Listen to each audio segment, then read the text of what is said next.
ಯೇಸು ಸ್ವಾಮಿ ದ್ರಾಕ್ಷಾ ಬಳ್ಳಿ, So we are the branches. ನಾವೆಲ್ಲರೂ ಅದರ ಕೊಂಬೆಗಳು. So branch cannot bear the fruits without connecting to the main tree. ಮುಖ್ಯವಾದ ದ್ರಾಕ್ಷಾ ಬಳ್ಳಿಗೆ ಅಂಟಿಕೊಂಡಿರದೇ ಇದ್ದರೆ ಕೊಂಬೆಗಳು ಫಲ ಕೊಡುವುದಿಲ್ಲ. So we cannot do anything without in Christ. ಅದೇ ರೀತಿಯಲ್ಲಿ ನಾವು ಕೂಡ ಯೇಸು ಸ್ವಾಮಿ ಇಲ್ಲದೆ, ಯೇಸು ಸ್ವಾಮಿ ಜೊತೆ ಇರದೆ ನಾವು ಕೂಡ ಜೀವಿಸುವುದಕ್ಕೆ ಸಾಧ್ಯವಿಲ್ಲ. Our job is to be connected to the tree that all the time. ಹಾಗೆ ಆ ಒಂದು ದ್ರಾಕ್ಷಾ ಬಳ್ಳಿಯ ಕೊಂಬೆಗಳು ಯಾವಾಗಲೂ ಗಿಡಕ್ಕೆ ಅಂಟಿಕೊಂಡಿರ್ತವೆ. ಹಾಗೆ ನಾವು ಕೂಡ ಯಾವಾಗಲೂ ಯೇಸಪ್ಪನ ಜೊತೆಯಲ್ಲೇ ಅಂಟಿಕೊಂಡಿರಬೇಕು, ಆತುಕೊಂಡಿರಬೇಕು. So I'm so happy to be in the village. I'm so happy to be in the village. ನಾನು ನಿಮ್ಮೊಂದಿಗೆ ಈ ಸಮಯದಲ್ಲಿ ಇರುವುದಕ್ಕೆ ಬಹಳ ಸಂತೋಷ ಪಡ್ತಾ ಇದ್ದೇನೆ. Jesus is using this kind of parable for us to understand those who are in village. When my father was a priest, and he also was a farmer.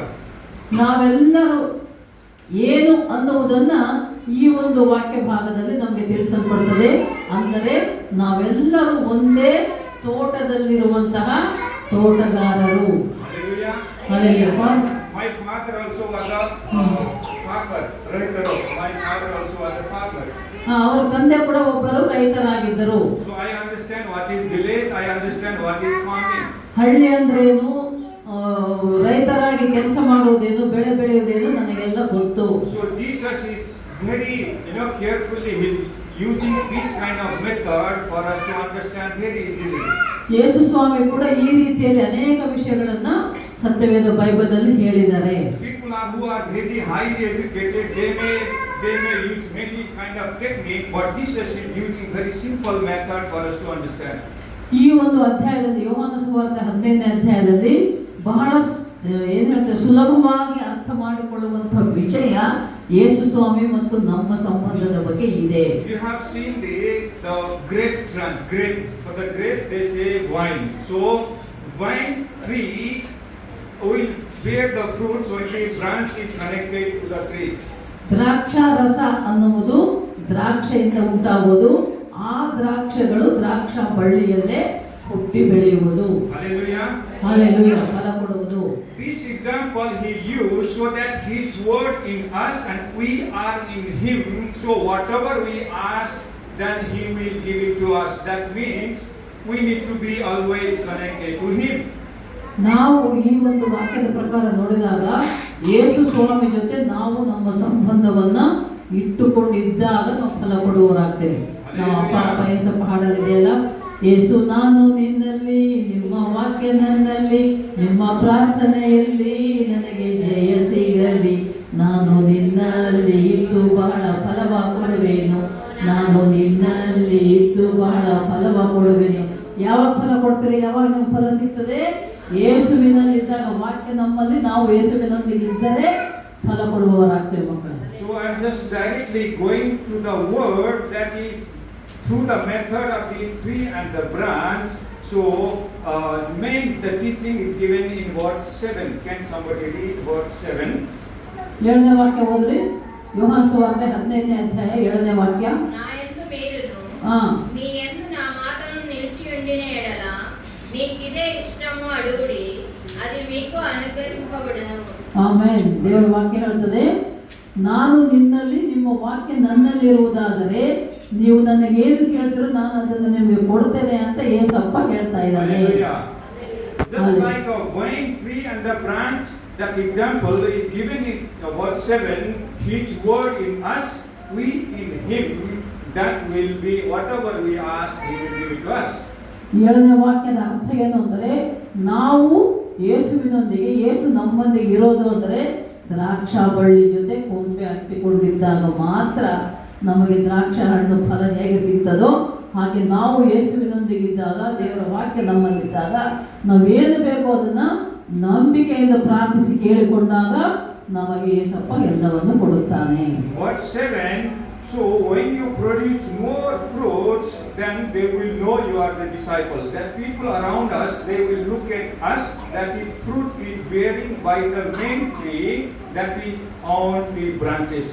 ನೋಡಿ, ಯೇಸುವಿನೊಂದಿಗೆ ನಾವು ಹೇಗೆ ಕೊಂಬೆ ದ್ರಾಕ್ಷ ಬಳ್ಳಿ ಜೊತೆ ಇದ್ದಾಗ ಫಲ ಕೊಡ್ತದೋ, ಗೊಂಚಲು ಹಣ್ಣನ್ನು ಬಿಡುತ್ತದೆ ದ್ರಾಕ್ಷ ಹಣ್ಣು, ಹಾಗೆ ನಾವು ನೀವು ಕೂಡ ಯೇಸುವಿನೊಂದಿಗೆ ಇದ್ದಾಗ, ದೇವರ ವಾಕ್ಯ ನಮ್ಮಲ್ಲಿದ್ದಾಗ ನಾವು ಕೂಡ ಫಲ ಕೊಡುವವರಾಗ್ತೇವೆ. ಅಂದರೆ ಅರ್ಥ, ನೀವು ಒಳ್ಳೆ ಸಾಕ್ಷಿ ಮಕ್ಕಳಾಗಿದ್ದರೆ ನಿಮ್ಮ ಸಾಕ್ಷಿ ಜೀವಿತ ನೋಡಿ ಅನೇಕರು ಯೇಸುವಿನ ಹತ್ತಿರ ಬರ್ತಾರೆ. Now he is calling us friend. That means very closely relation.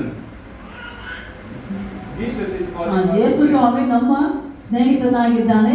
ಸ್ನೇಹಿತರು ಅಂದ್ರೆ ಫ್ರೆಂಡ್ಸ್ ಅಂದಾಗ ಯಾವಾಗ ಅವರ ಮಧ್ಯೆ ಒಳ್ಳೆ ಸಂಬಂಧ ಇರ್ತದಲ್ಲ, ಹತ್ತಿರದ ಸಂಬಂಧ. ಹಾಗೆ ನಮಗೂ ಯೇಸಪ್ಪನಿಗೂ ಕೂಡ ಒಳ್ಳೆಯ ಒಂದು ಸ್ನೇಹ ಸಂಬಂಧ ಇದೆ. So here verse 8 says, when there is more fruits, that will be the proof that you are the disciples. 8ನೇ ವಾಕ್ಯ ಓದ್ರಮ್ಮ, ಯೋಹಾನ ಸುವಾರ್ತೆ 15:8. మీరు బహుగా ఫలించుట వలన నా తండ్రి మహిమ పరచబడును, ఇందువలన మీరు నా శిష్యులగుదురు. తండ్రి నన్ను ఎలాగూ ప్రేమించునో నేను మిమ్మును అలాగూ ప్రేమించితిని. నా ప్రేమ యందు నిలిచి ఉండుడి. Hallelujah. 8ನೇ ವಾಕ್ಯ ಕನ್ನಡ ಓದಮ್ಮ. ನೀವು ಬಹಳ ಫಲ ಕೊಡುವುದರಿಂದಲೇ ನನ್ನ ತಂದೆಗೆ ಮಹಿಮೆ ಉಂಟಾಗುವುದು ಮತ್ತು ನನ್ನ ಶಿಷ್ಯರಾಗುವಿರಿ. ತಂದೆ ನನ್ನನ್ನು ಪ್ರೀತಿಸಿದ ಹಾಗೆಯೇ ನಾನು ನಿಮ್ಮನ್ನು ಪ್ರೀತಿಸುತ್ತಿದ್ದೇನೆ. ನನ್ನ ಪ್ರೀತಿಯಲ್ಲಿ ನೆಲೆಗೊಂಡಿರಿ. ಆಮೆನ್. Hallelujah. ವಾಕ್ಯ ಹೇಳ್ತಾ ಇದೆ, ನಾವು ದೇವರಲ್ಲಿ ನೆಲೆಗೊಂಡಿದ್ದರೆ, ದೇವರ ವಾಕ್ಯ ನಮ್ಮಲ್ಲಿ ನೆಲೆಗೊಂಡಿದ್ದರೆ ಅಲ್ಲಿ ನಾವೇನ್ ಮಾಡ್ತೇವಂತೆ, ಬಹಳ ಫಲ ಕೊಡ್ತೇವೆ, ದೇವರಿಗೆ ಮಹಿಮೆ ಪಡಿಸುವವರಾಗ್ತೇವೆ. ದೇವರಿಗೆ ಮಹಿಮೆ. ನೀವು ಒಳ್ಳೆಯವನಾಗಿದ್ದರೆ, ನೀವು ಒಳ್ಳೆ ಸಾಕ್ಷಿ ಹೊಂದಿದರೆ, ನಿನ್ನಿಂದ ಅನೇಕರು ಯೇಸಪ್ಪನ ಹತ್ರ ಬಂದರೆ ಅದು ದೇವರಿಗೆ ಮಹಿಮೆ. Hallelujah. So this one is different than making disciple. This one is saying about we are disciple. God wants to have a testimony around us. We are His disciple. That is by the fruits that we have in Him. ನಾವು ಯೇಸುವಿನಲ್ಲಿದ್ದಾಗ, ಯೇಸು ನಮ್ಮಲ್ಲಿದ್ದಾಗ ನಾವು ಫಲ ಕೊಡುವವರಾಗ್ತೇವಲ್ಲ, ಆಗ ನಾವೇನಾಗ್ತೇವೆ, ಯೇಸುವಿನ ಶಿಷ್ಯರಾಗ್ತೇವೆ. ದೇವರಿಗೆ ಯೇಸಪ್ಪನ ಶಿಷ್ಯರಾದಾಗ ತಂದೆಯಾದ ದೇವರು ಯೇಸು ಸ್ವಾಮಿಯನ್ನು ಹೇಗೆ ಇಷ್ಟಪಡ್ತಾ ಇದ್ನೋ ಹಾಗೆ ಯೇಸು ಸ್ವಾಮಿ ನಮ್ಮನ್ನ ನಿಮ್ಮನ್ನ ಇಷ್ಟಪಡ್ತಾನೆ, ಪ್ರೀತಿಸ್ತಾನೆ. Hallelujah. So verse 16 is talking about we have never chose Him first, but He chose us first. Amen. Then we can love Him. 15 ವರ್ಷನ 16. 15ನೇ ಅಧ್ಯಾಯ 16ನೇ ವಚನ, ಯೋಹಾನ ಸುವಾರ್ತೆ. మీరు నన్ను ఏర్పరచుకొనలేదు. మీరు నన్ను ఏర్పరచుకోలేదు. మీరు నా పేరట తండ్రిని ఏమి అడుగుదురో అది ఆయన మీకు అనుగ్రహించినట్లు మీరు వెళ్ళి ఫలించుటకును మీ ఫలము నిలిచి ఉండుటకును నేను మిమ్మును ఏర్పరచుకొని ఏర్పించితిని. ಆಮೆನ್. ಕನ್ನಡ ಓದು ಮಗಳೇ. ನಾನು ನಿಮ್ಮನ್ನು ಆರಿಸಿ ತೆಗೆದುಕೊಂಡೆನು, ನೀವು ಹೊರಟು ಹೋಗಿ ಫಲ ಕೊಡುವವರಾಗಿರಬೇಕೆಂತಲೂ ನೀವು ಫಲ ಕೊಡುವ ಫಲವು ನಿಲ್ಲುವಂತದ್ದಾಗಿರಬೇಕೆಂತಲೂ ನಿಮ್ಮನ್ನು ನೇಮಿಸಿದ್ದೇನೆ. ಆಮೆನ್. Hallelujah. ಬಹಳ ಮುಖ್ಯವಾದ ವಾಕ್ಯ ಇದು ಮಕ್ಕಳೇ. Yes. ನಾವು ದೇವರನ್ನು ಆರಿಸಿಕೊಂಡಿಲ್ಲ, ದೇವರು ನಮ್ಮನ್ನು ಆರಿಸಿಕೊಂಡಿದ್ದಾನೆ. ಯಾಕೆ ಆರಿಸಿಕೊಂಡಿದ್ದಾನೆ? ನಾವು ಉತ್ತಮ ಒಳ್ಳೆ ಫಲ ಕೊಡಬೇಕು ಅಂತ. ಅದರಿಂದ ದೇವರಿಗೆ ಇಷ್ಟ ಆಗ್ತದೆ, ಮಹಿಮೆಯಾಗ್ತದೆ. So when we are connected to Him, that will make we are disciple. That is making fruits, more fruits. ನಾವು ಯೇಸುವಿನ ಶಿಷ್ಯರಾಗ್ತೇವೆ, ಫಲ ಕೊಡುವವರಾಗ್ತೇವೆ. ಬಹಳ ಫಲ, ಬರೀ ಫಲ ಅಲ್ಲ, ಬಹಳ ಫಲ ಕೊಡುವವರಾಗ್ತೇವೆ. So that is the proof of disciple. ಅದು ಶಿಷ್ಯರಾಗಿರುವುದಕ್ಕೆ ಸಾಕ್ಷಿ. So here is 16 is talking about He chose us. Then He is saying to be of fruits that last forever. So what will be the fruits that last forever, which will never perish? ನಾವು ಫಲ ಕೊಡುವವರಾಗ್ತೇವೆ. ಅದು ಎಂಥ ಫಲ ಅಂದರೆ ಅದು ನಾಶವಾಗಿ ಕೊಳೆತು ಹೋಗುವ ಫಲ ಆಗಿರಬಾರದು. ಯಾವಾಗಲೂ ಫಲ ಕೊಡುವುದೇ ಉತ್ತಮವಾದ ಫಲ ಎಂದು ಯೇಸುವಿಗೆ ಶಿಷ್ಯರಾಗಿರಬೇಕು. So we need to make a disciple by sharing gospel to others. That is different than this disciple. ನಾವು ಶಿಷ್ಯರಾದಾಗ ಸ್ವಲ್ಪ mic So here we need to be disciple. that is different from making disciples. ಶಿಷ್ಯರಾದವರು ಮತ್ತೆ ಶಿಷ್ಯರನ್ನು ತಯಾರು ಮಾಡಬೇಕು. ಈಗ ಉದಾಹರಣೆ, ಅಪ್ಪಾಜಿ ಅಮ್ಮಾಜಿ, ದೇವರು ನಮ್ಮನ್ನು ಆರಿಸಿಕೊಂಡ. ದೇವರು ನಮ್ಮನ್ನು ಆರಿಸಿಕೊಂಡ ಮೇಲೆ ನಾವೇನಾಗಿದ್ದೇವೆ? ಯೇಸಪ್ಪನನ್ನು ನಾವು ನಂಬಿದ ಮೇಲೆ ಆತನ ಶಿಷ್ಯರಾಗಿದ್ದೇವೆ. ಆತನ ಶಿಷ್ಯರಾದ ನಾವು ಫಲ ಕೊಡುವವರಾಗಿದ್ದೇವೆ. ನಾವು ದೇವರಿಗೆ ಫಲ. ನಾವು ಫಲ ಕೊಡುವವರಾಗಿದ್ದೇವೆ ಅಂದರೆ ನೀವೆಲ್ಲ ಇಲ್ಲಿ ಬಂದಿದ್ದೀರಲ್ವಾ? ನಿಮ್ಮನ್ನು ಯೇಸುವಿನಲ್ಲಿ ಸುವಾರ್ತೆ ಹೇಳಿ ನಮ್ಮ ಸಾಕ್ಷಿ ಜೀವಿತ ಹಂಚಿಕೊಂಡು ನಿಮ್ಮನ್ನು ನಾವು ಫಲವಾಗಿ ಸಂಪಾದಿಸಿಕೊಂಡಿದ್ದೇವೆ, ಶಿಷ್ಯರನ್ನಾಗಿ ಮಾಡಿದ್ದೇವೆ. ಹಾಗೆ ಏಸಪ್ಪ ಶಿಷ್ಯ, ನಾವು ನಮ್ಮ ಶಿಷ್ಯರು ನೀವು ಮತ್ತೆ ಇನ್ನೊಬ್ಬರನ್ನ ಶಿಷ್ಯರನ್ನಾಗಿ ಮಾಡಬೇಕು ಅನ್ನೋದು ದೇವರ ಚಿತ್ತ. So like that, he wants to see us the fruits that last forever. That is two kind of things that we understand here is filling with the Holy Spirit and filling with the love of God. The two things that will never perish, always will be forever and ever and ever.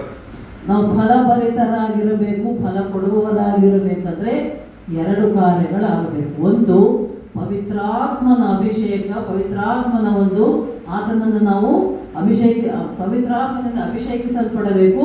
ಮತ್ತು ದೇವರ ವಾಕ್ಯ ನಮ್ಮ ಹೃದಯದಲ್ಲಿ ನಮ್ಮಲ್ಲಿ ಇರಬೇಕು. ಆಗಲೇ ನಾವು ಫಲ ಕೊಡುವವರಾಗ್ತೇವೆ. Hallelujah.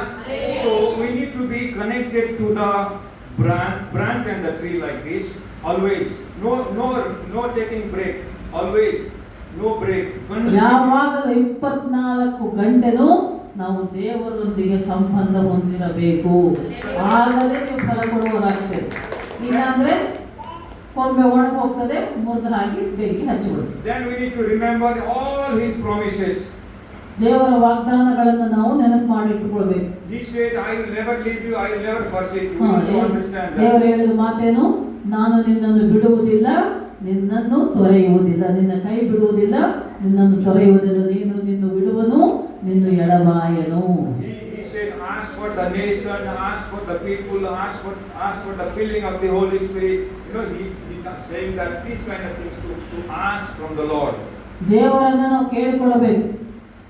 ದೇವರೇ ನನ್ನನ್ನು ಆತ್ಮದಿಂದ ತುಂಬಿಸು, ಆತ್ಮನ ವರಗಳಿಂದ ತುಂಬಿಸು, ಆತ್ಮನ ಫಲಗಳಿಂದ ತುಂಬಿಸು, ದೇವರ ವಾಕ್ಯದಿಂದ ತುಂಬಿಸು, ವಾಕ್ಯ ಜ್ಞಾನದಿಂದ ತುಂಬಿಸು ಅಂತ ನಾವು ಯಾವಾಗಲೂ ದೇವರನ್ನು ಕೇಳುವವರಾಗಿರಬೇಕು.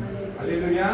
Hallelujah. So branches has to be connected so that the fruits will be seen in the branch. ಕೊಂಬೆಗಳು ಆ ಬಳ್ಳಿಗೆ ಅಂಟಿಕೊಂಡಿದ್ದರೆ ಮಾತ್ರ ನಾವು ಫಲ ನೋಡ್ತೇವೆ, ಹಣ್ಣು ನೋಡ್ತೇವೆ. ಇಲ್ಲಾಂದ್ರೆ ಇಲ್ಲ. But the fruits will come from the main tree. That we need to understand. So we need to give glory to God, for we are in Him. ಆ ಹಣ್ಣು ಬಂದಿದ್ದು ನಾವು ನೋಡಿದರೆ, ಆ ದ್ರಾಕ್ಷ ಗೊಂಚಲನ್ನು ನೋಡಿದಾಗ ನಮಗೇನು ಅನಿಸುತ್ತೆ? ಏನು ಅನಿಸಬೇಕಂದ್ರೆ, ಆ ಹಣ್ಣು ಬಂದಾಗ ಅದು ದೇವರಿಗೆ ಮಹಿಮೆಕರವಾಗಿರುವುದು. ನಾವು ಫಲ ಕೊಡುವವರಾಗಿದ್ದರೆ ದೇವರಿಗೆ ಮಹಿಮೆ ಉಂಟಾಗ್ತದೆ. Verse 7 and 8 says, His word in us and we are in Him. Whatever we ask, He will give it. Then that will be the proof that we are disciple. And here in 16 it says, He chose us before we chose Him. Then He is saying, bear more fruits, bear the fruits that last forever and ever. ಆಮೇಲೆ ದೇವರ ವಾಕ್ಯಗಳು 7-8 ವಾಕ್ಯಗಳು ನಾವು ನೋಡುವಾಗ, ಯೋಹಾನ ಸುವಾರ್ತೆ 15ನೇ ಅಧ್ಯಾಯದಲ್ಲಿ ನಾವು ಯೇಸುವಿನಲ್ಲಿ, ಯೇಸು ನಮ್ಮಲ್ಲಿರುವುದಾದರೆ ನಾವು ಫಲ ಕೊಡುವವರಾಗ್ತೇವೆ. ಆ ಫಲ 16ನೇ ವಾಕ್ಯಕ್ಕೆ ಬಂದಾಗ ಹೇಳುವುದೇನೆಂದರೆ, ಅದು ದೇವರಿಗೆ ಮಹಿಮೆಕರವಾಗಿರಬೇಕು, ನಾವು ಶಿಷ್ಯರಾಗಿರಬೇಕು. ಆ ಫಲವು ಇನ್ನೂ ಹೆಚ್ಚು ಫಲ ಕೊಡುವುದಾಗಿ ಇರಬೇಕು. In verse 17 is talking about, so love one another. I give you a commandment to you, that love one another, because His love in us can make love for others. Otherwise, without bringing His love in our heart, we cannot love other people. ನೋಡಿ, 17ನೇ ವಾಕ್ಯ, 15ನೇ ಅಧ್ಯಾಯ ಯೋಹಾನ ಸುವಾರ್ತೆ 17ನೇ ವಾಕ್ಯ ಏನು ಹೇಳ್ತಾ ಇದೆ ಅಂದರೆ, ನೀವು ನೀವುಗಳನ್ನು ನಿಮಗೆ ಆಜ್ಞಾಪಿಸುವಂತೆ ಲೋಕವು ನಿಮ್ಮ ಮೇಲೆ ದ್ವೇಷ ಮಾಡುವುದಾದರೆ ಅದು ಮೊದಲು ನನ್ನ ಮೇಲೆ ದ್ವೇಷ ಮಾಡಿದಂತೆ. 17 ಒಬ್ಬರನ್ನೊಬ್ಬರು ಪ್ರೀತಿಸಿರಿ, ಲವ್ ಅನ್ನೋದು Yeah, okay, thank you. ಒಬ್ಬರನ್ನೊಬ್ಬರು ಪ್ರೀತಿಸಿರಿ. ಆ ಪ್ರೀತಿ ಹೇಗಿರಬೇಕಂದ್ರೆ ದೇವರಿಗೆ ಮೆಚ್ಚುಗೆಯಾಗಿರಬೇಕು. ಇಲ್ಲ ಅಂದ್ರೆ ನಿಮ್ಮನ್ನ ಯಾರಾದರೂ ದ್ವೇಷಿಸಿದರೆ ಅವರು ನನ್ನನ್ನೇ ದ್ವೇಷಿಸಿದಂತೆ. So I am repeating this because I just want to help to understand quickly. ಮತ್ತೆ ಮತ್ತೆ ಯಾಕೆ ಹೇಳ್ತಾ ಇದ್ದೇನೆ ಅಂದ್ರೆ ನೀವು ಅರ್ಥ ಮಾಡ್ಕೊಳ್ಬೇಕು, ತಿಳ್ಕೊಳ್ಬೇಕು, ನೆನಪಿಟ್ಟುಕೊಳ್ಳಬೇಕು ಮಕ್ಕಳೇ. Connecting Him that makes the fruits in us. Connecting it makes ದೇವರೊಂದಿಗೆ ಸಂಬಂಧ ಹೊಂದಿದ್ರೇನೆ ನಾವು ಫಲ ಕೊಡುವವರಾಗಿರ್ತೇವೆ. Then He is saying, ask for the fruits, bear the fruits that last forever. ಆತ್ಮನ ಫಲಗಳನ್ನು ನಾವು ಪವಿತ್ರಾತ್ಮ ದೇವರನ್ನು ಕೇಳಿಕೊಳ್ಳಬೇಕು. ಆತ್ಮನ ಫಲಗಳು ಯಾವಾಗಲೂ ನಿತ್ಯ ನಿರಂತರವಾಗಿರ್ತವೆ, ಅವು ನಾಶವಾಗುವುದಿಲ್ಲ. And here says, whatever you ask in my name, you will receive. That means we need to ask the Lord for fill our heart with His love. ನೀವು ನನ್ನ ನಾಮದಲ್ಲಿ ಏನು ಕೇಳ್ಕೊಳ್ತೀರೋ ಅದನ್ನು ನಾನು ಕೊಡ್ತೇನೆ ಅಂತ ದೇವರು ಹೇಳಿದಾಗ ನಾವು ದೇವರನ್ನು ಏನು ಕೇಳಬೇಕಂದ್ರೆ, ಅಪ್ಪ ಏಸಪ್ಪ ನಿನ್ನ ಪ್ರೀತಿಯನ್ನ ನನಗೆ ಕೊಡು, ನಾನು ಆ ಪ್ರೀತಿಯನ್ನ ಇತರರಿಗೆ ಹಂಚಬೇಕು, ತೋರಿಸಬೇಕು. Can somebody read Romans chapter 5 verse 5? ರೋಮನರು 5:5 5ನೇ ಅಧ್ಯಾಯ 5ನೇ ವಚನ ಓದ್ರೆ.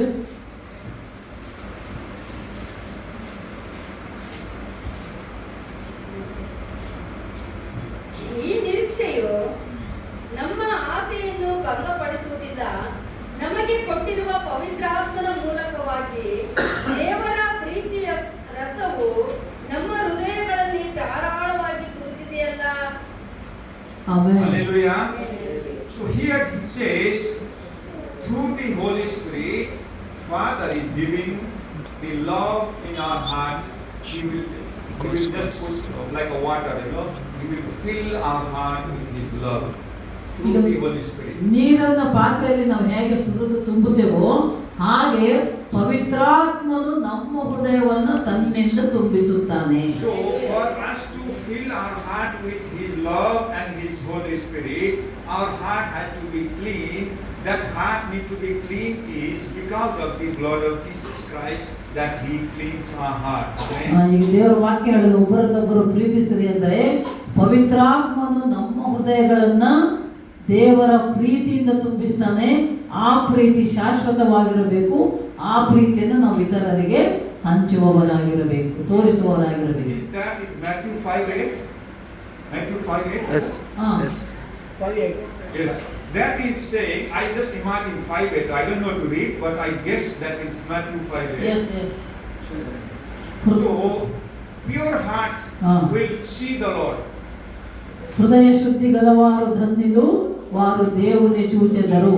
ಮತ್ತಾಯ ಸುವಾರ್ತೆ 5:8. So heart is clean by the blood of Jesus Christ, by His sprinkling, His love, His word, and because of His spoken word, we are already clean.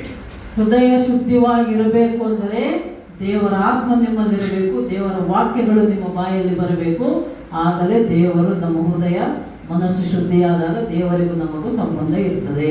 Many times we keep hidden things in heart, so we need to, before the filling with the word of God, before the filling our heart with His love, we need to be empty. We need to pour our all thoughts, imagination, everything out.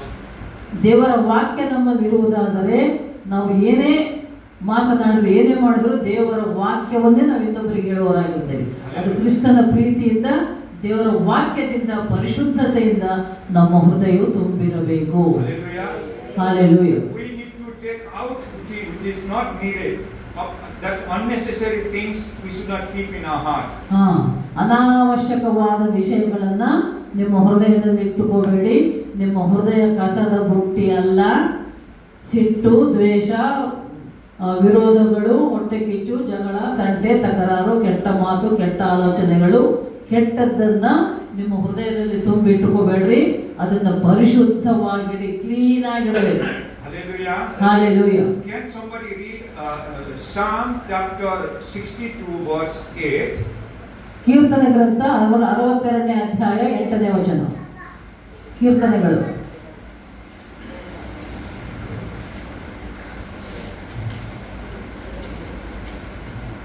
ಕೀರ್ತನೆಗಳು 62ನೇ ಅಧ್ಯಾಯ 8ನೇ ವಚನ. దేవులారా ఎల్లప్పుడూ ఆయన యందు నమ్మిక ఉంచుడి, ఆయన సన్నిధిని మీ హృదయములో కుమ్మరించుడి. దేవుడు మనకు ఆశ్రయము. Amen. ಆಮೆನ್. ಜನರೇ, ಹಾ ಯಾವಾಗಲೂ ಆತನನ್ನೇ ನಂಬಿ ಹಾ. ನಿಮ್ಮ ಹೃದಯವನ್ನು ಆತನ ಮುಂದೆ ಬಿಚ್ಚಿರಿ. ಹಾ. ದೇವರು ನಮ್ಮ ಆಶ್ರಯವು. Hallelujah. ಆಮೆನ್. Hallelujah. ದೇವರಲ್ಲಿ ನಂಬಿಕೆ ಇಟ್ಟುಕೊಂಡು ನಿಮ್ಮ ಹೃದಯನ ಆತನ ಎದುರಿಗೆ ಬಿಚ್ಚಿಡಿರಿ, ಯಾಕೆಂದರೆ ಆತನೇ ನಮಗೆ ಆಶ್ರಯ. Hallelujah. So, Hallelujah. how you open your heart to the Lord? ದೇವರ ಜೊತೆಯಲ್ಲಿ ನಿಮ್ಮ ಹೃದಯ ಬಿಚ್ಚಿ ನೀವು ಹೇಗೆ ಮಾತಾಡ್ತೀರಿ, ಹೇಗಿರ್ತೀರಿ? Just like this bottled water, you need to pour all like this to Him. ಸುರಿದರೆ ಹೇಗೆ ನೀರು ಬಾಟ್ಲಿಯಿಂದ ಕೆಳಗೆ ಬೀಳುತ್ತದೋ ಹಾಗೆ. So, if we cannot take our heart and do like this, but when we cry before the Lord, the tear comes from our eye, that is more than the language that we speak. All our pain, all our suffering, all our trouble, everything we put into the Lord's hand, like pouring like this water. We just give it to Him. ನೋಡಿ, ನೀರನ್ನು ನಾವು ಒಂದು ಪಾತ್ರೆಯಿಂದ ಒಂದು ಬಾಟ್ಲಿಂದ ಸುರಿಸಿದಾಗ ಅದು ಹೇಗೆ ಕೆಳಗೆ ಬೀಳುತ್ತದೋ ಹಾಗೆ ನಮ್ಮ ಹೃದಯದಿಂದ ದೇವರನ್ನು ನಾವು ಬೇಡಿಕೊಂಡಾಗ, ಕೇಳಿಕೊಂಡಾಗ ನಮ್ಮ ನೋವು, ನಮ್ಮ ಹೃದಯದಲ್ಲಿರೋದೆಲ್ಲವೂ ಕಣ್ಣೀರಿನ ಮುಖಾಂತರ ನಮ್ಮ ಹೃದಯದ ಆಸೆಗಳು, ಮಾತುಗಳು ದೇವರ ಮುಂದೆ ಸುರಿಸಲ್ಪಡ್ತವೆ. Because you cannot share everything to every people. ಎಲ್ಲರಿಗೂ ಎಲ್ಲ ಹೇಳೋದು ಬೇಕಾಗಿಲ್ಲ. So you can share certain things to your family. ನಿಮ್ಮ ಕುಟುಂಬದವರಿಗೆ ಕೆಲವು ವಿಷಯಗಳನ್ನು ನೀವು ಹೇಳಬೇಕು. But everything you can share to the Lord. ಅರ್ಥ ಆಯ್ತಮ್ಮ? ಎಲ್ಲರಿಗೂ ಎಲ್ಲ ಹೇಳಬೇಕಾಗಿಲ್ಲ. ನಿಮ್ಮ ಮನೆಯಲ್ಲಿ, ಕುಟುಂಬದಲ್ಲಿ ಕೂಡ ನೀವು ಕೆಲವು ವಿಷಯಗಳನ್ನು ಒಬ್ಬರಿಗೊಬ್ಬರು ಹೇಳ್ಕೊಳ್ಬಹುದು. ಆದರೆ ಎಲ್ಲ ವಿಷಯಗಳನ್ನು ನಿಮ್ಗೆ ಏನು ಅನಿಸಿದೆ, ಏನಾಗ್ತಾ ಇದೆ, ಪ್ರತಿಯೊಂದನ್ನು ದೇವರ ಮುಂದೆ ನೀವು ಹೇಳಿಕೊಳ್ಳಬೇಕು. It says trust in the Lord all the time. ಎಲ್ಲ ಸಮಯದಲ್ಲಿ ಅಂತ ಎಲ್ಲ ಸಮಯ means ಕಣ್ಣೀರು ಇರುವಾಗ all the time. ಎಲ್ಲ ಸಮಯ So ದೇವರಲ್ಲಿ ನಾವು we need to trust Him all the time. ನಂಬಿಕೆ ಇಡಬೇಕು, ವಿಶ್ವಾಸ ಇರಬೇಕು. Because He is good all the time. He is good all the time. We trust Him all the time. ಎಲ್ಲ ಸಮಯದಲ್ಲಿ ನಾವು ದೇವರನ್ನು ಹುಡುಕಬೇಕು, Hallelujah. ದೇವರೊಂದಿಗೆ ಇರಬೇಕು. I just want to make this example maximum possible wherever I go. ಒಂದು ಚಿಕ್ಕ ಒಂದು ಉದಾಹರಣೆ ನಿಮ್ಗೆ ಹೇಳ್ತೇನೆ. So others' love is this much only. ಹೇಳಿ, ಎಲ್ಲರೂ ಕೈ ತೋರಿಸಿ. Do like this. ಬೇರೆಯವರ ಪ್ರೀತಿ ಅಂದ್ರೆ ಬೇರೆ ಜನರ ಪ್ರೀತಿ ಇಷ್ಟೇ. Like this only. Only this much. ಇಷ್ಟೇ. ಎಲ್ಲರೂ ಕೈ ಅನ್ಬೇಕು ಹಿಂಗೆ. Love of family this much. ಕುಟುಂಬದ ಪ್ರೀತಿ ಇಷ್ಟು. Istu. ಇಷ್ಟೇ, ಇನ್ನೇನು ಜಾಸ್ತಿ ಮಾಡೋಕ್ಕಾಗಲ್ಲ. ಇಷ್ಟೇ. ಹಿಂಗೆ ಮಾಡಿ. ಗಂಡ, ಹೆಂಡತಿ, ಮಕ್ಕಳು, ಅಣ್ಣ, ತಮ್ಮ, ಅಕ್ಕ, ತಂಗಿ, ಅತ್ತೆ, ಮಾವ, ಮೈದಂದಾದ್ನಿ ಎಲ್ಲರ ಪ್ರೀತಿ ಇಷ್ಟೇ ಇರೋದು. So from more than this cannot. ಇದಕ್ಕಿಂತ ಹೆಚ್ಚು ನಾವೇನು ಮಾಡೋಕ್ಕಾಗಲ್ಲ. If you try like this, then you will cry. If you try more than this, tear will come from your eyes. ಇನ್ನ ಎಳೆದು ನಾವು ಎಳೆಯಕ್ಕೆ ಹೋದ್ರೆ ನೋವಾಗ್ತದೆ, ಕಣ್ಣಲ್ಲಿ ನೀರು ಬರ್ತದೆ. So that time you put all your thought to the Lord. ಎಲ್ಲ ದೇವರ ಎದುರಿಗೆ ನಿಮ್ಮ ಕಣ್ಣೀರು ಸುರಿಸಲ್ಪಡ್ತದೆ. Hallelujah. Hallelujah. So God's love is so much. ಆದರೆ ದೇವರ ಪ್ರೀತಿ ಅಪಾರವಾದದ್ದು, ಅತಿ ಹೆಚ್ಚಾದದ್ದು. Now I believe you understood the chapter 15 of John. ಈ ಯೋಹಾನ ಸುವಾರ್ತೆ 15ನೇ ವಾಕ್ಯದಲ್ಲಿ ಹೇಳಿರುವಂತ ವಿಷಯ, ಅಧ್ಯಾಯದಲ್ಲಿ ಹೇಳಿರುವ ವಿಷಯ ಕ್ರಿಸ್ತನ ಪ್ರೀತಿ ಬಗ್ಗೆ. His word in us, we are in Him. Whatever we ask, He will give. That will be the proof that we are disciples. ಯೇಸುವು ನಮ್ಮಲ್ಲಿದ್ದರೆ, ನಾವು ಯೇಸುವಿನಲ್ಲಿದ್ದರೆ, ದೇವರ ವಾಕ್ಯ ನಮ್ಮಲ್ಲಿದ್ದರೆ ನಾವು ಏನೇ ಕೇಳಿಕೊಂಡ್ರು ಆತನು ಕೊಡ್ತಾನೆ. ಆಗ ನಾವು ಫಲ ಕೊಡುವವರಾಗಿರ್ತೇವೆ. That fruits we ask, that is love and Holy Spirit.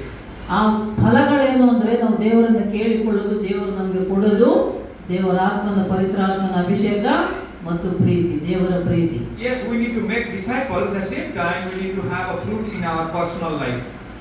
ಆಗ ನಾವು ನಮ್ಮ ಒಂದು ವೈಯಕ್ತಿಕ ಜೀವನದಲ್ಲಿಯೂ ಕೂಡ ಇದನ್ನೇ ನಾವು ಕೇಳಿಕೊಂಡು ಇರಬೇಕು. Hallelujah. Hallelujah. So we we ask the Lord to give us the fruits that will be last forever.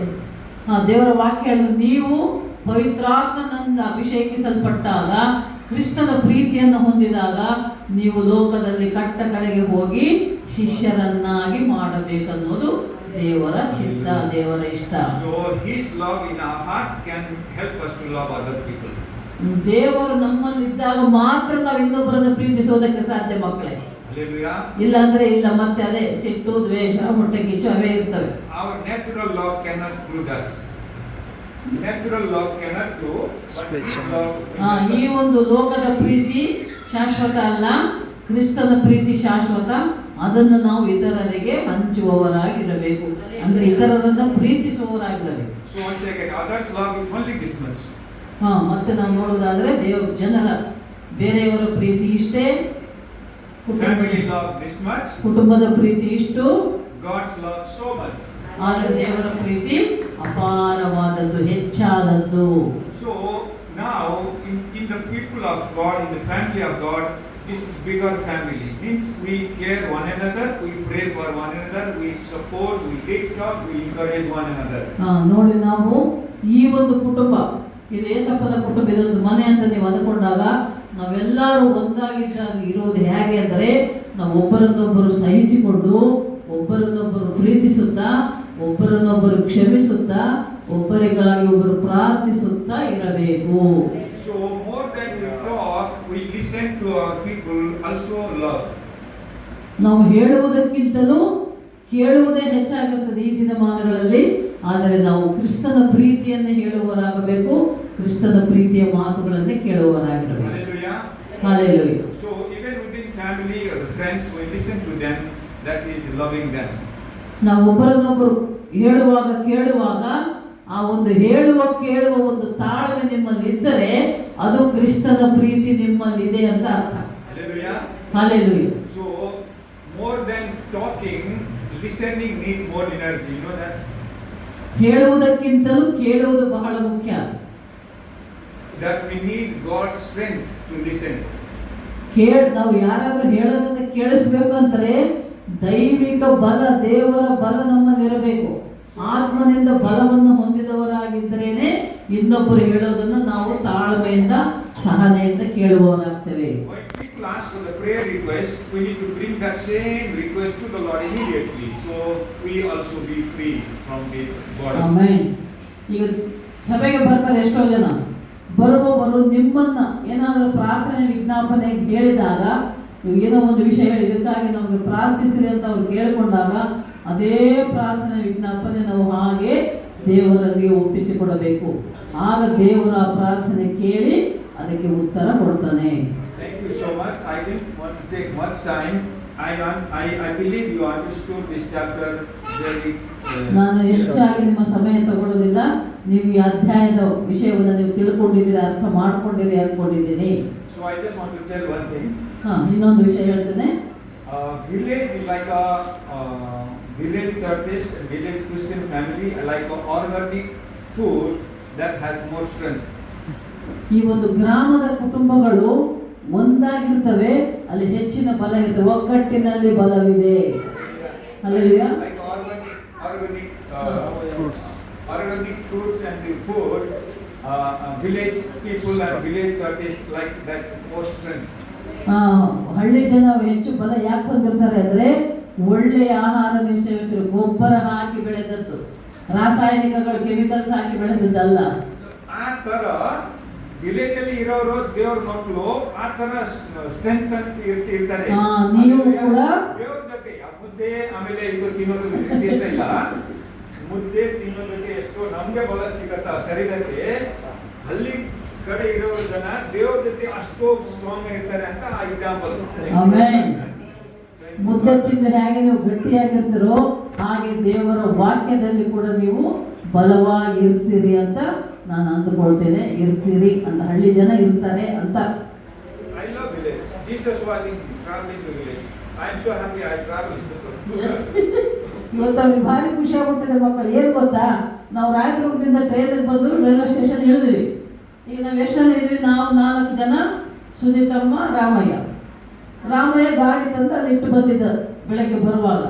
ಈಗ ರಾಮಾಯಣ ಗಾಡಿಯಲ್ಲಿ ಫಸ್ಟ್ ಅಪ್ಪಾಜಿಗೆ ಹುಷಾರಿಲ್ಲ, ಕಾಲೆಲ್ಲ ಬಾತ್ಕೊಂಡಿದ್ದಾವೆ, ಫಸ್ಟ್ ಇವ್ರನ್ನ ಮನೆಗೆ ಕರ್ಕೊಂಡು ಹೋಗಂತ ರಾಮಾಯಣ ಗಾಡಿಯಲ್ಲಿ ಕಳಿಸ್ಬಿಟ್ಟಿವೆ.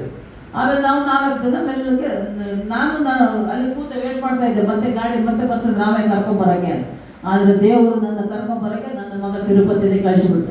ಅಂದ್ಕೊಂಡೇ ಇಲ್ಲ, ಮನಸ್ಸಿನಲ್ಲಿ ಸೀದಾ ಗಾಡಿ ಮುಂದೆ ಬಂದಾಗ ನೋಡ್ತಿದ್ದೆ ತಿರುಪತಿ. ಓ ಸರಿ, ತಿರುಪತಿ ಗಾಡಿಯಲ್ಲಿ ನಾನು ಬಂದೆ.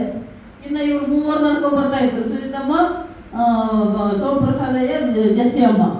ಬರುವಾಗ ಏನು ಮಾಡ್ಬಿಟ್ಟೆ, ಎತ್ತಿನ ಗಾಡಿ ಬಂದ್ಬಿಟ್ಟೆ ದಾರಿಗೆ. ನಡಿ ಎತ್ತಿನ ಗಾಡಿ ಹೋಗೋಣ ಅಂತ ಸಂತೋಷ ಖುಷಿಯಾಗಿ ಎತ್ತಿನ ಗಾಡಿ ಕುಂತ್ಕೊಂಡು ಬಂದ್ಬಿಟ್ಟಾರೆ ಮಕ್ಕಳೇ. ಅದು ಸಂತೋಷ. ನಾನು ಹಳ್ಳಿಗೆ ಬಂದು ಎತ್ತಿನ ಗಾಡಿಯಲ್ಲಿ ಬಂದರೆ ನನಗೆ ಭಾಳ ಸಂತೋಷ ಆಗಿದೆ ಅಂತ ಹೇಳ್ತಾ ಇದ್ದಾರೆ ಅವರು. ಹಾಲೆಲೂಯಾ, ದೇವರಿಗೆ ಸ್ತೋತ್ರ. ಒಳ್ಳೆಯ ವಾಕ್ಯ ಮಕ್ಕಳೇ, ಅದನ್ನು ನೆನ್ಪಿಟ್ಕೊಳ್ಬೇಕು. ಮತ್ತೆ ಮತ್ತೆ ಮತ್ತೆ ಮತ್ತೆ ಹೇಳ್ತಾರೆ, ಏನು? ಏಸಪ್ಪ ದ್ರಾಕ್ಷ ಬಳ್ಳಿ, ನಾವು ಅದರ ಕೊಂಬೆಗಳು. ಏಸಪ್ಪನಿಗೆ ನಾವು ಅಂಟಿಕೊಂಡಿದ್ದರೆ, ಆತುಕೊಂಡಿದ್ದರೆ, ನಂಬಿಕೆಯಿಂದ ಇದ್ದರೆ, ಪ್ರೀತಿಯಿಂದ ಇದ್ದರೆ ನಾವು ಫಲ ಕೊಡುವವರಾಗ್ತೇವೆ. ಇಲ್ಲ ಅಂದರೆ ಒಣಗಿ ಹೋಗ್ತೇವೆ. ಒಣಗಿದ ಕಟ್ಟಿಗೆ ಮುರಿದು ಏನು ಮಾಡ್ತಾರೆ, ಒಲೆಗಿಟ್ಟು ಬೆಂಕಿ ಹಚ್ಚಿಬಿಡ್ತಾರೆ ಅಲ್ವಾ? ಆ ಬೆಂಕಿ ನರಕದ ಬೆಂಕಿ. ಅದೇ ನೀವು ಫಲ ಕೊಡ್ತೀರಿ ಅಂದರೆ ದ್ರಾಕ್ಷಾರಸ ಪರಲೋಕಕ್ಕೆ ನಮ್ಮನ್ನು ಕರೆದೊಯ್ಯುವಂಥದ್ದು, ದೇವರೊಂದಿಗೆ ಇರೋದು. ಹಾಗೆ ನೀವು ಕೂಡ ಎಲ್ಲರೂ ಏಸಪ್ಪ ದ್ರಾಕ್ಷ ಬಳ್ಳಿಯಾಗಿದ್ದರೆ ನಾವೆಲ್ಲರೂ ಕೂಡ ಅದರ ಕೊಂಬೆಗಳಾಗಿರೋಣ. ದೇವರ ವಾಕ್ಯ ನಿಮ್ಮಲ್ಲಿ ಇರುವುದಾದರೆ, ನಾವು ದೇವರಲ್ಲಿರುವುದಾದರೆ ಯಾವಾಗಲೂ ನಾವು ಫಲ ಕೊಡುವವರಾಗಿರ್ತೇವೆ. ಆ ಫಲ ಎಂಥದ್ದಾಗಿರಬೇಕು? ಪವಿತ್ರಾತ್ಮನ ಅಭಿಷೇಕ ಮತ್ತು ಕ್ರಿಸ್ತನ ಪ್ರೀತಿಯನ್ನು ಹೊಂದಿದ್ದಾಗಿರಬೇಕು. ಇವೆರಡೂ ಇದ್ದರೆ ಯಾವ ಸಿಟ್ಟು, ಸಿಡುಕು, ದ್ವೇಷ, ಜಗಳ, ತಟ್ಟೆ, ತಕರಾರು ಬರಲ್ಲ ಮಕ್ಕಳೇ. ಪವಿತ್ರಾತ್ಮ ದೇವರು ನಮ್ಮಲ್ಲಿರಬೇಕು, ದೇವರ ಪ್ರೀತಿ ನಮ್ಮಲ್ಲಿರಬೇಕು. ಇದರಲ್ಲಿ ಪ್ರೀತಿ ಇದ್ದರೆ ಯಾವ ದ್ವೇಷಕ್ಕೂ ಇರೋದಕ್ಕೆ ಸಾಧ್ಯನೇ ಇಲ್ಲ. ಪ್ರೀತಿ ಇದ್ದಾಗ ಹೊಂದಿಕೊಂಡಿರ್ತವೆ, ಸಹನೆಯಿಂದ ಇರ್ತವೆ, ತಾಳ್ಮೆಯಿಂದ ಇರ್ತವೆ. ಪ್ರೀತಿ ಇಲ್ಲ ಅಂದರೆ ಸಣ್ಣ ಸಣ್ಣ ಮಾತಿಗೂ ಜಗಳ, ತಂಟೆ, ತಕರಾರು, ಗಲಿಬಿಲಿ, ಘರ್ಷಣೆ ಉಂಟಾಗ್ತದೆ. ಇದು ಮುಖ್ಯವಾದ ಈಗಿನ ವಾಕ್ಯ. ಅಯ್ಯನವರು ಹೇಳಿದ್ದು, ನಾವು ದೇವರೊಂದಿಗೆ ಇದ್ದರೆ ನಾವು ಸಂತೋಷವಾಗಿರ್ತೇವೆ, ಫಲ ಕೊಡುವವರಾಗಿರ್ತೇವೆ. ಅಷ್ಟೇ ಅಲ್ಲ, ದೇವರಿಗೆ ಮೆಚ್ಚುಗೆಯವಾಗಿರ್ತೇವೆ, ದೇವರಿಗೆ ಇಷ್ಟವಾಗುವವರಾಗಿರ್ತೇವೆ. ಮತ್ತು ನಾವೆಲ್ಲರೂ ನಮ್ಮನ್ನು ನಾವೇ, ನಿಮ್ಮನ್ನು ನೀವು ಪರೀಕ್ಷೆ ಮಾಡ್ಕೋಬೇಕು. ನಾನೊಂದು ಗೊಂಬೆ, ಏಸಪ್ಪ ದ್ರಾಕ್ಷ ಬಳ್ಳಿಗೆ ಅಂಟುಕೊಂಡಿನ, ಏನು ಬಿದ್ದು ಹೋಗಿನ? ಫಲ ಕೊಡ್ತಾ ಇದ್ದೀನ? ಒಣಗಿದ ಕಟ್ಟಿಗೆ ಆಗಿದ್ದೀನ? ನಿಮ್ಮನ್ನು ನೀವೇ ಪರೀಕ್ಷೆ ಮಾಡಿಕೊಳ್ಳ್ರಿ ಮಕ್ಕಳೇ. ದೇವರಿಗೆ ಸ್ತೋತ್ರ. ಕೊನೆಯಲ್ಲಿ ನಿಮ್ಮ ತಾಯಿಯವರು ಮಾತಾಡ್ತಾರೆ. ವಿಷಯ ಸಣ್ಣ ವಿಷಯ, ಇದರಲ್ಲಿ ಬಹಳ ಪ್ರಾಮುಖ್ಯವಾದ ವಿಷಯ. ಅದೇನೆಂದರೆ, ಗಿಡ ಇರ್ತದೆ, ಗಿಡಕ್ಕೆ ರೆಂಬೆ ಕೊಂಬೆಗಳಿರ್ತವೆ. ಕೊಂಬೆಗಳಿಗೆ ಎಲೆ, ಹೂವು, ಕಾಯಿ, ಹಣ್ಣು ಯಾವಾಗ ಬಿಡ್ತದಂದರೆ, ಆ ಕೊಂಬೆ ರೆಂಬೆ ಮೇನ್ ಬಳ್ಳಿಗೆ ಅಂಟಿಕೊಂಡಿದ್ದಾಗ. ಆ ಬಳ್ಳಿಯಿಂದ ಬೇರ್ಪಟ್ಟಿದ್ರೆ ಅದರಲ್ಲಿ ಫಲ ಇಲ್ಲ. ಹಾಗೆ ನಾವು ಯೇಸು ಕ್ರಿಸ್ತನಲ್ಲಿ ಇರುವುದಾದರೆ ನಾವು ಫಲಿಸುವವರಾಗಿರ್ತೀವಿ. ಅದು ಹೇಗೆಂದರೆ, ದೇವರ ಪ್ರೀತಿ, ಪವಿತ್ರಾತ್ಮನ ಅಭಿಷೇಕ ನಮ್ಮಲ್ಲಿ ಇರಬೇಕು. ಇದ್ದರೆ ನೀವೇನು ಮಾಡಬೇಕು ಅಂತ ವಾಕ್ಯ ಹೇಳ್ತಂದ್ರೆ, ಇಷ್ಟೊತ್ತು ನೀವು ಶಿಷ್ಯರಾಗಿದ್ದೀರಿ. ಏನಾಗಿದ್ದೀರಿ ನೀವು ಹೋಗಿ ಇತರರನ್ನ ಶಿಷ್ಯರನ್ನಾಗಿ ಮಾಡಬೇಕು. ಏನ್ ಮಾಡಬೇಕು? 28:19 ಏನು ಹೇಳ್ತದೆ ಮತ್ತಾಯ?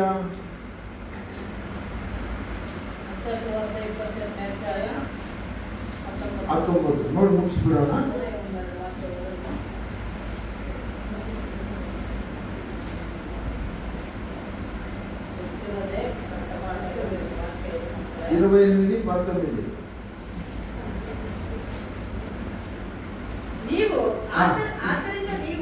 ಆದ್ದರಿಂದ ನೀವು ಹೊರಟು ಹೋಗಿ ಎಲ್ಲ ದೇಶದ ಜನರನ್ನು ಶಿಷ್ಯರನ್ನಾಗಿ ಮಾಡಿರಿ. ಏನ್ ಮಾಡ್ಬೇಕಂತೆ? ಯಾರು ಹೇಳಿದ ಮಾತಂದ್ರೆ ಏಸಪ್ಪ ಹೇಳಿದ ಮಾತಿದು. ಅದರದ ಇದು ಪ್ರಭಾವ ಯಾರು ಹೇಳ್ತದೆ ಅಂದ್ರೆ ನಮ್ಗೆ ಹೇಳ್ತಿರೋದು ಮಾತಿದು. ಬರೇ ನಾನು ಡ್ಯೂಟಿಗೆ ಹೋಗಿದ್ದೀನಿ, ಬಂದಿದ್ದೀನಿ, ತಿಂದಿದ್ದೀನಿ, ಮಲಗಿದ್ದೀನಿ, ಮತ್ತೆ ನಾಳೆ ಡ್ಯೂಟಿಗೆ ಹೋಗ್ತೀನಿ, ಬರ್ತೀನಿ ಅಂದ್ರೆ ನೀವು ದೇವರ ಮಕ್ಕಳಾಗಲಿಕ್ಕೆ ಸಾಧ್ಯವಿಲ್ಲ. ನೀವು ಶಿಷ್ಯರಾಗಿರಿ. ಇಲ್ಲಿ ನೀವು ಮಕ್ಕಳು ಅನ್ನೋದಕ್ಕಿಂತಲೂ ದೇವರ ಮಕ್ಕಳು ಅನ್ನೋದಕ್ಕಿಂತಲೂ ನಾವು ಶಿಷ್ಯರಾಗಿದ್ದೀವಿ. ಗುರು ಶಿಷ್ಯರ ಸಂಬಂಧ ಬಹಳ ಪ್ರಬಲವಾಗಿದ್ದು ಆದದ್ದು. ಈಗ ನೀವೇನಾಗಿದ್ರಿ? ಈಗ ಏಸಪ್ಪನಿಗೆ ಹೇಳ್ಬೇಕೆಲ್ಲರೂ ಏನಾಗಿದ್ರಿ? ಏನಾಗಿದ್ರಿ? ಹಿಂದೆ ಹೇಳ್ತಾ ಇಲ್ಲ, ಶಿಷ್ಯರಾಗಿದ್ದೀರಿ. ಶಿಷ್ಯರಾದವರು ಏನ್ ಮಾಡ್ಬೇಕೀಗ? ನಮ್ಮ ಜವಾಬ್ದಾರಿ ಏನ್ ಮಾಡ್ಬೇಕು ಅಂದ್ರೆ ಏನಂತ? ಆತ್ಮಗಳನ್ನು ಸಂಪಾದಿಸುವವರಾಗಿರಬೇಕು. ದುಡ್ಡು ಸಂಪಾದಿಸುವವರ, ಆತ್ಮಗಳು ಸಂಪಾದಿಸುವವರ? ದೇವರ ಮಕ್ಕಳಾದವರು ಆತ್ಮಗಳು. ನೀವು ಶಿಷ್ಯರು. ದೇವರ ವಾಕ್ಯ ಹೇಳೋದು ನೀವು ಶಿಷ್ಯರಾಗಿದ್ರಿ. ಶಿಷ್ಯರಾದ್ರೆ ದೇವರ ಪ್ರೀತಿ, ಪವಿತ್ರಾತ್ಮನ ಅಭಿಷೇಕ ಹೊಂದಿಕೊಂಡ್ರೆ ಮಾತ್ರ ಇತರರನ್ನು, ಲೋಕದಲ್ಲಿರುವಂತ ಎಲ್ಲರನ್ನ ಶಿಷ್ಯರನ್ನಾಗಿ ಮಾಡೋದು ದೇವರ వాక్య ನಾವು ఓదిపోలే అయినమ్మా మనం ఏం చేయాలి? ఇప్పుడు శిష్యులు పోయి తిని కొనుక్కుందామా? మళ్ళీ రేపు డ్యూటీకి పోతే, సేల్కి పోతే, పనికి పోతే, ఇదే మన జీవితం అయిపోయింది. అయినా యేసు శిష్యులు అయినాము. యేసు స్వామి చెప్పిన మాట వినని వాళ్ళు అయినాము. మనం ಒಬ್ಬರು ಒಬ್ಬ ಶಿಷ್ಯನನ್ನು ತಂದಿರಾ ಹೇಳ್ರಿ? ಭಾರತ ದೇಶ, ನೇಪಾಳ ದೇಶ 8,125 ಮಂದಿನ ಶಿಷ್ಯರನ್ನಾಗಿ ಮಾಡಿದ್ವಿ.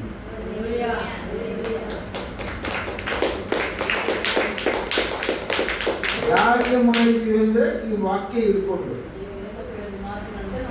ಆತನ ವಾಕ್ಯ, ಆತನ ಮಾತು ನಾವು ಕೇಳಬೇಕು, ಅದರಂತೆ ನಾವು ಮಾಡಬೇಕು.